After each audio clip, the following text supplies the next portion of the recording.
So hello and welcome guys, आप सबका स्वागत करते हैं और एक नए वीडियो में। और आज हम एक नए फंड का रिव्यू लेने वाले हैं, वो है एचडीएफसी का मिड कैप अपॉर्चुनिटी फंड। इसके पहले हमने बहुत म्यूचुअल फंड के बारे में बहुत सारे डिटेल में पढ़ा है, और उसके अलावा हमने म्यूचुअल फंड मोतीलाल ओसवाल का जो मिड कैप का म्यूचुअल फंड है उसके बारे में रिव्यू लिया है। तो ऐसे ही आज हम एचडीएफसी का जो मिड कैप फंड है उसका नाम है HDFC mid cap opportunities fund. इसके बारे में आज हम देखने वाले, इसको समझने वाले, इसका रिव्यू लेने वाले, इसके रिटर्न देखेंगे, इसके बारे में हर एक चीज डिटेल में आज हम देखेंगे। तो चलिए स्टार्ट करते हैं HDFC mid cap opportunity mutual fund.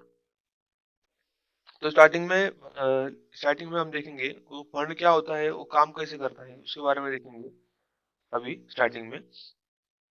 तो ये हो गया। उसके बाद में है फंड कैटेगरी। अभी ये फंड जो है ना, ये कौन से कैटेगरी में आता है, इसके बारे में हमें अभी देखना पड़ेगा। अभी आपको मैंने स्टार्टिंग में बताया था ना, तो इस म्यूचुअल फंड में क्या होता है ना, तीन कैटेगरी के म्यूचुअल फंड होती है। अभी कौन सा होता है, मतलब मेजरली तीन होते हैं, वैसे बहुत सारे लार्ज कैप, मिड कैप और स्मॉल कैप, ऐसे तीन टाइप के म्यूचुअल फंड मार्केट में होते हैं। हमें उसमें अलग अलग टाइप के फंड अलग अलग एएमसी कंपनी इसमें होते हैं। तो इसमें स्टार्टिंग में ना हम जो अभी एचडीएफसी का देखने वाले हैं ना, तो वो कौन से कैटेगरी में आता है, वो आता है एचडीएफसी का mid cap mutual fund. Mid cap category में वो लाई करता है। अभी स्टार्टिंग में जो देखा था ना, टॉप 100 कंपनी लाइज करती है लार्ज कैप में, देन 100 to 250 लाइज करती है मिड कैप में, और उसके बाद में जो 250 के जो आगे जो जितने भी कंपनी होगी वो लाई करेंगी स्मॉल कैप में। ये हमने सबसे स्टार्टिंग में देखा था, राइट। तो ये फंड लाई करेगा मिड कैप में, मतलब 150 टॉप 150 सॉरी टॉप 100 to 250 में कंपनी लाई करेंगे। इनमें करीब 150 कंपनी रहेगी, उसमें टॉप कंपनी में इन्वेस्ट करेगा। ये फंड स्टार्ट हुआ है 2013 को, मतलब ये करीबन 13 14 15 अभी 12 इयर्स ओल्ड फंड है, मतलब बहुत पुराना फंड है। इसके हिसाब से मतलब है ट्रस्टेबल फंड, हम इसको शायद से बोल सकते हैं। इसके बाद में इस एएमसी कंपनी कौन सी है, एचडीएफसी की खुद जो कंपनी है, एचडीएफसी म्यूचुअल फंड, यही कंपनी उसको ऑर्गेनाइज करती है, यही कंपनी उसको मैनेज करती है। इसका आप अगर ईयूएम वैल्यू देखेंगे ना, देखो कितना आ है, 77,000 के ऊपर है, मतलब लगभग 78,000 करोड़ से इसमें फंड, इतना इतना फंड अभी मार्केट में इसमें ये फंड में लगा हुआ है। तो ये बहुत बड़ा अमाउंट है। तो इसके बाद में देखेंगे कि इसमें क्या होता है, पोर्टफोलियो, मतलब हमारा पैसा इन्वेस्ट कहाँ पे होगा। तो इसमें मैंने बस सेक्टर बताए। अब ये फाइनेंशियल सेक्टर्स में हमारा मनी इन्वेस्ट होगा, कंज्यूमर सेक्टर्स में, इंडस्ट्रियल्स में और टेक्नोलॉजी में, और बहुत सारे सेक्टर है, उस सब में हमारा मनी डाइवर्सिफिकेशन के साथ इन्वेस्ट होगा। तो इसमें जो टॉप देखेंगे कौन सी कंपनी में इन्वेस्ट हो रहा है, कोफोर्ज नाम की एक टेक कंपनी, उसमें होता है। फेडरल बैंक, आपने नाम सुना होगा। हिंदुस्तान पेट्रोलियम, जिसका एचपी का पेट्रोल होता है, उसमें इन्वेस्ट होगा। टाटा कम्युनिकेशन, अपोलो टायर्स, ऐसे बहुत सारे कंपनी रहेंगे, इसमें हमारा मनी जो है वो इन्वेस्ट होएगा इसमें। तो ये हो गया, इसमें कहाँ पे मनी इन्वेस्ट होगा। और इसमें क्या होता है ना, हमारा मनी डाइवर्सिफिकेशन करके 91% ऑफ द आवर जो मनी है ना, वो तो इन्वेस्ट होगा इक्विटी में, और सिर्फ 8% जो है वो स्टॉक्स में, सॉरी कैश में इन्वेस्ट होगा। तो ये कुछ बड़ी बात नहीं है, ये तो हर इसमें इतना 90 to 90 का रेशियो होता ही है। अभी हम क्या करेंगे, इस फंड का अगर रेशियो देखने जाएंगे ना, मैं आपको लाइव भी दिखाऊंगा, लेकिन अभी एक बार इसमें स्लाइड पे दिखा देता हूँ। अब ये देखो, इसने रिटर्न कितना दिया है यहाँ पे, 8.5% अपॉर्चुनिटी फंड ने 1 ईयर में दिया है। वो क्यों हुआ है, क्या आप देख रहे हो, लास्ट एक साल से मार्केट बहुत गिर रहा है, इसकी वजह से रिटर्न लास्ट 1 ईयर का कम है। तो ये भी एवरेज उसके ऊपर ही था, लेकिन कैटेगरी फंड से तब भी ऊपर ही दिया इसने। अभी अगर लास्ट 3 ईयर का देखोगे तो इसने रिटर्न दिया 24%, राइट। तो लेकिन कैटेगरी का दिया है 17%, मतलब इधर भी ये कैटेगरी फंड को ये कर रहा है, क्या बोल सकते हैं हम इसको, इधर भी कैटेगरी फंड को बीट कर रहा है इस सेगमेंट में भी। तो इसके बाद में आता है हमारा अपॉर्चुनिटी फंड जो है ना, इसके बाद में जो अगर 5 साल का अगर हम देखने जाएंगे, तो 5 साल में क्या है, 25% रिटर्न ये फंड ने दिया है। कितना रिटर्न दिया है, 25% रिटर्न ये फंड ने 5 ईयर्स में दिया है इस वक्त। और इसी कैटेगरी का फंड अगर हम 5 साल का अगर इसका रेशियो देखेंगे ना, तो 5 साल के रेशियो में इसने हमको, अगर एचडीएफसी ने अगर 25 दिया है, तो इसने हमको 21% रिटर्न इस इसमें दिया है इस 5 साल के अंदर। तो ये भी एक अच्छी चीज है। उसके बाद में आता है 20 से ऑल। अगर हम ओवरऑल देखेंगे ना, मतलब लास्ट 12 ईयर्स का रिपोर्ट, तो उसमें हमने एचडीएफसी कैटेगरी, एचडीएफसी का फंड हमको रिटर्न दिया है, एचडीएफसी दिया है 20.7%। ये बहुत बड़ा अमाउंट है। और कैटेगरी का फंड का सिर्फ 17%, मतलब ये हर एक इसमें कैटेगरी फंड को बीट कर रहा है, मतलब उसको सेम कैटेगरी जो फंड है उसको यह इसमें बीट कर रहा है। उसके बाद में हम इसमें रिस्क कितना इन्वॉल्व है और क्या क्या इन्वॉल्व है इसके रिगार्डिंग देखेंगे। अभी आपको रिस्क बताया गया है, हाई रिस्क पोटेंशियल बताया। अभी क्या होता है ना, हर एक मिड कैप फंड अगर बोलते हो तो उसमें रिस्क तो हाई रहेगा ही। स्मॉल कैप में कुछ, सॉरी लार्ज कैप में रिस्क बहुत कम होता है, मिड कैप जो होता है उसमें हाई होता है, और स्मॉल कैप होता है उसमें वेरी हाई रिस्क जाता है। तो इस टाइप के मीडियम रिस्क बोल सकते हैं हम इसको। हर एक मिड कैप जो टिपिकल जो भी मिड कैप के फंड है ना, सब इसमें रिस्क हमारा हाई टाइप पे होगा ही होगा। अभी ये सुटेबल किसके लिए ये फंड, जो अभी long term investor with moderate to high risk capitals, मतलब जो लॉन्ग टर्म के लिए उसमें अमाउंट रखना चाहते हैं। लॉन्ग टर्म मतलब 10 साल, 15 साल, 20 साल, 25 साल, 30 साल, 40 साल, 50 साल। अगर इतने टाइम के लिए अगर आपको कैपेसिटी है ना इसमें इन्वेस्ट करने की, तो ही आप इन्वेस्ट करिए। शॉर्ट टर्म वाले के लिए नहीं है। मतलब शॉर्ट टर्म क्या ही रिटर्न मिलेगा, क्योंकि कंपाउंडिंग का पावर स्टार्ट ही होता है 7-8 साल के बाद में।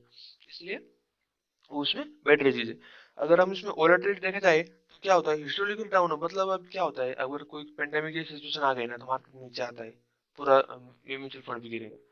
अगर फिर बाद में ग्रो करे तो गिरेगा, मतलब ये ऐसा उसने बहुत सारे नीचे ऊपर की चीजें ये देख लिया है इसमें। अभी इसके बाद में अगर हम इसको एक्सपेंस रेशियो और बाकी चीज देखेंगे ना, तभी इसमें 0.76 का एक्सपेंस रेशियो, मतलब अगर आपका मैच्योरिटी अमाउंट अगर 1 CR बनेगा, राइट, लास्ट में, तो आपको उसमें ना 0.7% उसको ये देना पड़ेगा, टैक्स बोल सकते हैं हम इसको, चार्जेस होता है फंड मैनेजर का, वो देना पड़ेगा। मतलब 1 CR के अमाउंट में कितना बनेगा वो, ज्यादा से ज्यादा बनेगा, समझो 1 CR पे, हाँ, 76 लाख आपको उसको टैक्स देना पड़ेगा। लेकिन ये क्या होता है, बड़े अमाउंट पर इतना कुछ लगता नहीं है, ज्यादा कुछ बड़ी बात नहीं। ये तो हो गया। उसके बाद में एग्जिट लोड। एग्जिट लोड यानी क्या होता है, अगर आप अभी एसआईपी स्टार्ट कर सकते हो, अगर आपने 10 महीने किया, 11 महीने किया था, अगर आप 1 साल के अंदर अगर अपना मनी विड्रॉ करोगे, निकाल लोगे, तो आपको उसके ऊपर 1%, जो भी मार्केट की वैल्यू रहेगी उसको 1% टैक्स लगेगा, चार्जेस लगेगा। उसके बाद ही आप उसके बाद ही आप सिर्फ मनी विड्रॉ करोगे। सिर्फ 1% है, ज्यादा कुछ बड़ी बात नहीं। लेकिन मेरे हिसाब से एग्जिट लोड के बारे में सोचना ही नहीं चाहिए, क्योंकि पैसा निकालोगे या मन या ध्यान में रखना ही नहीं है। ऐसे वो समझना है कि अभी हम सब 5,000 की एसआईपी कर रहे हैं ना, तो समझ जाना है ये अमाउंट हमें भूल जाना है, उसको इमरजेंसी फंड में कभी यूज नहीं कर रहे, क्योंकि हमको कंपाउंडिंग इफेक्ट चाहिए, इसलिए वो अमाउंट उसमें रहना देना चाहिए। अभी हम क्या करेंगे ना, स्क्रीन वेबसाइट पर जाएंगे, आपको मैं लाइव उसका सब ये बेनिफिट दिखाऊंगा, और एसआईपी कैलकुलेटर के साथ में उसका हर एक चीज दिखाऊंगा। चलिए उस पे जाते हैं अपन। तो ठीक है, अभी हम है ना एसआईपी कैलकुलेटर पे आ चुके हैं। अब इसमें क्या करें हम, जो अपना रेगुलर पकड़ते हैं 5,000 का, हम उसमें पकड़ेंगे। ओवरऑल रेट दिया था हमने 20.7। अगर आप इसमें 10 साल देखोगे ना, देखो अमाउंट किधर जा रहा है। आपको अगर 6 लाख इन्वेस्टमेंट का आप अगर 6 लाख 6 लाख रुपए इन्वेस्टमेंट हो रहा है, 14 लाख रिटर्न आ रहा है, और आपका अमाउंट बन रहा है 20 लाख। कितने दिन में बन रहा है, सिर्फ 10 ईयर्स में बन रहा है, सिर्फ ओनली 10 ईयर्स। लेकिन ये तो हम भी लॉन्ग टर्म के लिए, मैंने तो पहले बोला था 20 साल से आगे ही करना है। तो मेरा तो फिक्स, और या जो मेरा favourite number, time period number होता है वो था 20 साल। तो इसलिए मैं वही कंसिडर करूंगा। और वही आप देखेंगे इन्वेस्ट अमाउंट हो रहा है 12 लाख रुपए, उसमें रिटर्न ही बढ़ रहा है 1.63 CR। तो उसमें ये क्या बन रहा है, हमारा टोटल वैल्यू कितना हो रहा है, 1.75 CR के अराउंड हमारा टोटल वैल्यू बन जा रहा है। तो ये होता है इसका कंपाउंडिंग का पावर, जो लास्ट लास्ट में अकेले में तैयार होता है। अगर आप इसमें जो अगर साल साल बढ़ाते, जितना जितना साल बढ़ाते जाएगा, 30 साल अगर आप करेंगे, तो आपको देखो अमाउंट कितना हो रहा है, 18 लाख से सीधा आपका अमाउंट हो रहा है 13 CR, 13 नहीं 14 CR के लगभग हो रहा है वो अमाउंट। तो ये होता है उसका कंपाउंडिंग का इफेक्ट। अभी क्या करता है, मैं आपको इसमें वेबसाइट में जाके उसके ऑल बेनिफिट दिखाता हूँ। अगर अभी यहाँ पे देखोगे ना, अभी ये 3 साल का जो रिटर्न बताया है, अभी अगर जो 3 साल का जो रिटर्न बताया है, वो बताया 24.75 का। अगर आप 5 साल का देखने जाओगे तो 5 साल में कितना बताया है, 5 साल में दिया है 25 का। अगर यही आप ऑल अगर वगैरह मतलब जो 12 साल हुए उस फंड को, तो उसका रिटर्न 20.71 के अराउंड ही वो 20.71 या फिर हो जाता है 20.76। अभी क्या होता है, कुछ कुछ टाइम पे अपडेट वैल्यू नहीं होती ना, इसलिए ये डिफरेंस होता है, लेकिन कोई दिक्कत नहीं, 2025 के अराउंड 2021 के अराउंड पकड़ सकते हैं इसको। तो ये होगा इसमें। अब मैं आपको इसको अगर फीचर्स का, इसमें अभी इन्हें भी चल रहा है इसका 184 कुछ एनएवी चल रहा है अभी। जो हम जब हम फंड इन्वेस्ट करेंगे तो 184 का एक यूनिट आता है, तो उसके अकॉर्डिंग हमको उसके यूनिट मिलते जाते हैं और उसके अराउंड वैल्यू कैलकुलेट की जाती है। अभी ग्रो के हिसाब से इसको 5 स्टार रेटिंग दिया गया है ये फंड को। मिनिमम आप 1100 रुपए से 5 10 हजार कुछ भी स्टार्ट कर सकते हैं। उसके बाद में इसका फंड साइज बताया गया है 73,000। ये 73.9 CR के अराउंड, 74 के अराउंड है, ये वैल्यू अपडेटेड नहीं होगा शायद से। तो ये होगा इसका बेसिक चीज। फिर बाद में हम देखना चाहिए तो मंथली हम ऐसा भी कर सकते हैं, वन टाइम भी इसमें लमसम भी इन्वेस्ट कर सकते हैं। ये भी होल्डिंग है इसके, कहाँ पे मैक्स में है, इंडियन हॉस्टल कंपनी, कोफर्स में आता है, फेडरल बैंक है, परसिस्टेंट है, इंडियन बैंक है, हिंदुस्तान पेट्रोलियम है। फिर बाद में अपोलो टायर्स भी है उसमें, सॉरी ये अपोलो टायर्स भी है। यहाँ पे देखो 91.9% हमारा मनी इन्वेस्ट होगा इक्विटी में, और 8.1% होगा हमारा इसमें कैश में। तो वो हो गया। अब ये कौन से सेक्टर में हमारा मनी इन्वेस्ट होगा वो भी इधर बताया गया है, financial sectors, right, others, health care services, automobile technology, capital fund, consumer fund, ये सब इसमें हमारा मनी इन्वेस्ट होगा। उसके बाद में देखेंगे तो इसमें बाद में इतने देखने जैसे अल्फा भी जनरेट होगा इस फंड में आपको, जैसे आप देख सकते हैं। फिर बाद में आपको ये कैटेगरी फंड का वगैरह ये रिजल्ट है, मैंने आपको जो बताया। फिर उसके बाद में आपने क्या कहा, ये रेटिंग वगैरह दिया है। और लास्ट में जो इम्पोर्टेंट है, एग्जिट रेट वगैरह आपको जो मैंने जो बता दिया वही रहेगा। अगर आपको हर एक फंड का अगर ये मतलब देखना पड़ेगा ना, तो इसमें भी आप देख सकते हो 184 का एनएवी चल रहा है, हाईएस्ट उसने 214 लगा है, 38 से स्टार्ट हुआ है, मतलब ये लोएस्ट जो उसका ये 38 से स्टार्ट हो चुका है। इसको आप ये मिड कैप के अंदर एक कैटेगरी का, मिड कैप के अंदर लाई करता है। उसके बाद में इधर देखो एक्सपेंस रेशियो उसका बोला गया है 76। बाद में उसमें और कुछ,